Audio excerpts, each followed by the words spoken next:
मुझको थकने नहीं देता ये ज़रूरत का पहाड़, मेरे बच्चे मुझे बूढ़ा होने नहीं देते। अस्सलाम वालेकुम नाज़रीन, और साफ डिजिटल के साथ मैं हूँ आपकी मेज़बान आमना मजीद। और आज हमारे साथ मौजूद हैं 73 साला फैज़ अख्तर फैज़ी साहब, जो कि वज़ारत ख़ज़ाना के एक सीनियर ओहदे से रिटायर्ड हैं और अब फूड पैंडा की डिलीवरी का काम करते हैं। आखिर 73 साल की उम्र में ये फूड पैंडा की डिलीवरी क्यों करते हैं? ऐसी क्या मजबूरी है जिसकी वजह से वो रिज़्क़ हलाल कमाने की खातिर घर से बाहर निकलते हैं इस उम्र में और मौसम की सख्तियाँ बर्दाश्त करते हैं? ना सिर्फ मौसम की सख्तियाँ बर्दाश्त करते हैं बल्कि इस मुआशरे के रवैये भी बर्दाश्त करते हैं। हमारे साथ फैज़ अख्तर साहब मौजूद हैं। अस्सलाम वालेकुम। साहब जी, मेरा नाम फैयाज़ अख्तर है। मैं मिनिस्ट्री ऑफ फाइनेंस से रिटायर्ड हूँ और मैं सीनियर सुपरटेंडेंट जो है सीनियर असिस्टेंट था और मैंने रिटायरमेंट मेरी 2003 में हुई है जी। सर, आखिर ऐसी क्या मजबूरी है कि आप वज़ारत ख़ज़ाना के एक सीनियर ओहदे से रिटायर्ड हुए हैं और फिर आप जो है वो आपकी फूड पैंडा की डिलीवरी का काम करते हैं? मसला ये है जी, जब मुझे रिटायरमेंट में कुछ पैसे मिले थे उस वक्त 2003 में कुछ थोड़े पैसे मिले, मैंने अपने बेटे को मोबाइल की दुकान डाल के दी। वो चली भी, लेकिन जो 2-2.5 साल पहले 3 साल पहले ये फूड पैंडा जो आ गया है, ये जो कोरोना आया है, तो उस वजह से बिल्कुल पूरे मुल्क बैठ गए दुनिया के। तो हमारी दुकान की क्या हैसियत थी, वो भी बैठ गई। तो जिसका नतीजा ये मुझ पर कर्ज चढ़ना शुरू हो गया। फिर मैंने सोचा कि अब क्या किया जाए, मांगने से बेहतर है कि मैं काम करूं। बाइक तो मैं चला ही सकता हूं, ये मैंने काम फिर ये मुझे अच्छा लगा इस वजह से कि रेस्टोरेंट से आप देते हैं ऑर्डर लेके, डिलीवरी किसी के घर पहुंचा देते हैं। काम आपको आसान लगा, आपने इसलिए काम चूज़ किया? जी, सख्ती है इसमें, मौसम की भी सख्ती है, उम्र का भी तकाजा है, इसमें कोई शक नहीं है। लेकिन यह है कि कईयों काम से बेहतर काम लगा। आपको नहीं लगता कि आपकी एज ऐसी है कि आप घर में आराम करें? आपने एक एरा गुजारा है ना वज़ारत ख़ज़ाना में, एक आपने अच्छा खासा टाइम गुजारा है, तो उसके बाद आपके बेटे को ज़िम्मेदारी जो है वो लेनी चाहिए। बेशक वो काम कर रहा है, आप भी काम कर रहे हैं, लेकिन आपको नहीं लगता कि आपकी रेस्ट की उम्र है? नहीं, वो बेशक रेस्ट की उम्र है, लेकिन जब मैंने अपने घर वालों से बैठ के बात की, मेरी वाइफ है, मेरी बहू है, तो मैंने कहा भी एक ही मेरा बेटा है और कोई मेरा बेटा नहीं है। तो वो फिर यही आखिरी फैसला किया कि मुझे बाहर आना चाहिए। तो मैं फिर हिम्मत बढ़ा के अपनी जो है वो करके वो आ गया हूँ और अल्लाह के फजल से काम कर रहा हूँ, मुझे कोई मुश्किल नहीं आ रही। अच्छा, मैंने सुना था कि आपने कहा था कि आप अपने बेटे की कफ़ालत करते हैं, तो आपका माशाल्लाह एक बेटा है, उसकी भी, वो भी मैरिड है, उनके भी बच्चे हैं, तो आपकी उम्र ये है कि आप उनकी भी कफ़ालत कर सकते हैं?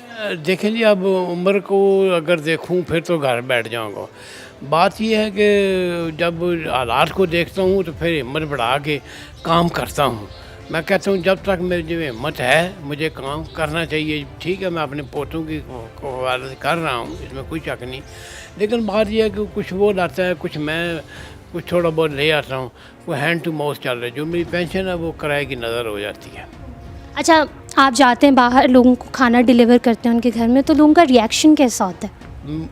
रिएक्शन इंतहाई पॉजिटिव है। अगर रिएक्शन गलत होता तो मैं मुमकिन है ये काम ही ना कर सकता।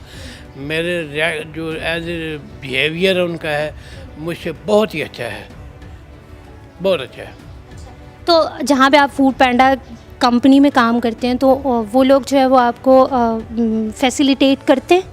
नहीं जी, कोई नहीं फैसिलिटेट। ये होता है कि वो मैं ड्यूटी आती हैं उनकी, वो मैं पिक कर लेता हूँ दिन की। रात की मेरे लिए थोड़ी सी आजकल मुश्किल आ रही है क्योंकि विजन मेरा थोड़ा इतना वो नहीं रहा जो पहले वाले, इसलिए कि मेरा 4-4.5 हफ्ते पहले एक्सीडेंट हुआ था, जिसकी वजह से मुझे जो है वो काफ़ी हद तक ये काम में कमी आई है। लेकिन कोई नहीं, अल्लाह का फजल है, कोई इंशाल्लाह चंद दिनों के बाद या हफ्तों के बाद मैं ठीक हो जाऊँगा। मैं अभी कर रहा हूँ लेकिन दिन के टाइम कर रहा हूँ। अच्छा, ये जो कर्ज़े वाली आपने बात कही है कि आप पे कर्ज़ा है, तो इसकी क्या कहानी है? किस तरह आप पे चढ़ा है और क्या? मेरे ऊपर 4 लाख का कर्जा है जी इस वक्त।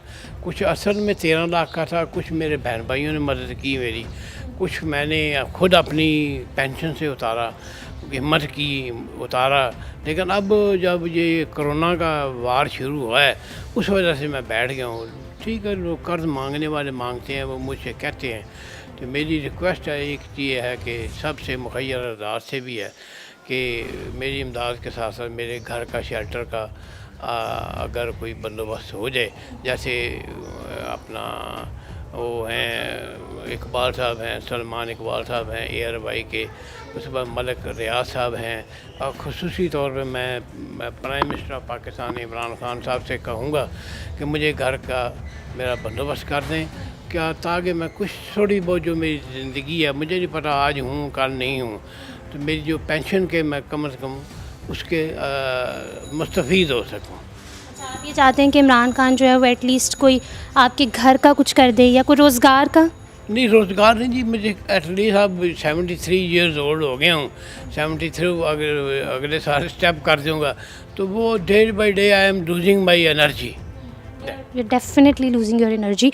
और आप काम तो बहुत इंस्पायरेशनल भी करें, लेकिन अंकल एक एज होती है जिसमें मेहनत की जाती है और एक एज होती है जहाँ पे इंसान वो मेहनत का फल जो है वो खाता है।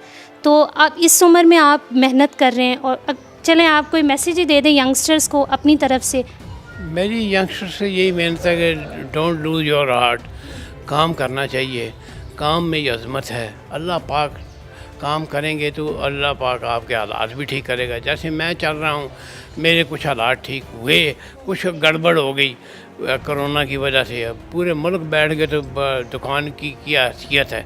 तो बात यह है कि अगर ये चीज़ ना होती तो मैं इंशाअल्लाह ताला मुझे उम्मीद थी कि मैं कर्ज से निजात हासिल कर लेता। नाज़रीन, आपने फ़याज़ अख्तर फैज़ी साहब की बात सुनी। इनकी कहानी बेशक इंस्पायरेशनल है, लेकिन कहीं ना कहीं मुझे लगता है कि मुआशरे की सितम ज़रीफ़ी भी है। इस उम्र में, जिस उम्र में इन्हें आराम करना चाहिए, ये मजबूरी के तहत बाहर निकलते हैं और अपने ख़ानदान की जो है वो कफ़ालत कर रहे हैं। खुदारा अगर आप इनकी कोई हेल्प करना चाहते हैं तो हम डिस्क्रिप्शन बॉक्स में इनका नंबर दे देंगे, आप वहाँ पर इनसे जो है वो इनकी मदद भी कर सकते हैं, लेकिन इनकी सफ़ेद पोशी का ख्याल भी ज़रूर रखिएगा। और साफ डिजिटल से फ़िल वक्त इतना ही। आमना मजीद को इजाज़त दीजिए। अल्लाह हाफ़िज़।